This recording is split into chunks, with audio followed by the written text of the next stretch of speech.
nustatyta pati palankiausia diena pradėti naują gyvenimą, grąžinti skolas, imtis naujų iššūkių, pradėti sportuoti, laikytis dietos, studijuoti naujas užsienio kalbas, nustoti girtokliauti ir rūkyti. Ir ta diena yra vasario 30-oji. Jau ką tik praėjusi, beje, sveikiname. Sako, nekenčiu tos dienos, kai prieš 50 000 metų kažkoks apžėlęs, reiškia, baidyklė, paėmė į rankas pagalį. Taip prasidėjo pirmasis darbas. O, geras, super. Gal dar vieną turiu užsijungę kažkodėl?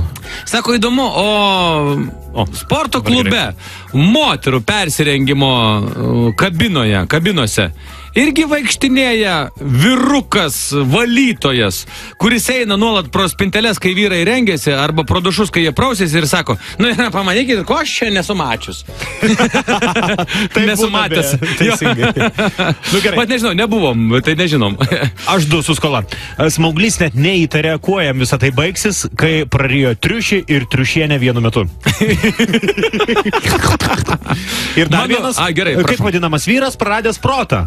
Tai yra našlys. Čia moteris pagerino savo situaciją. Mano visiškai nučiuožęs. Eina žmogelis į parduotuvę.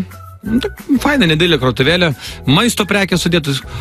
Taip žiūrėjau, sako, nuklausykite, bet pardavėjai sako, bet gal kažkaip čia pas jūs taip, suprantu, kad graži krautuvėlė, visa kita senamiestis, čia jūs taip įprasta, bet žiūrėkit, pas jūs čia katinas visur trainėsi, maistas sudėtas, katinas, plaukai, vis tiek visokios lygos, nu, nelabai gerai.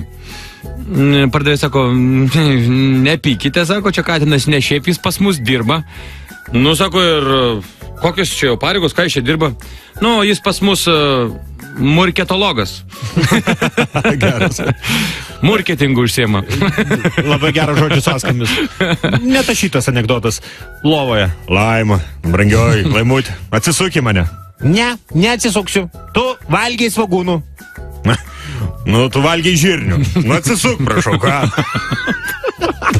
Čia toks nugirstas savaitgalį, žinai, toks per kaziuką. Bajorų sodų 10-oji. Jo. Nu ką, aš jau baigiau savo anekdotus, o tu? Pabaigai dar ką nors. Britų mokslininkai nustatė, jog plaunant kojas nusiplauna ir rankos.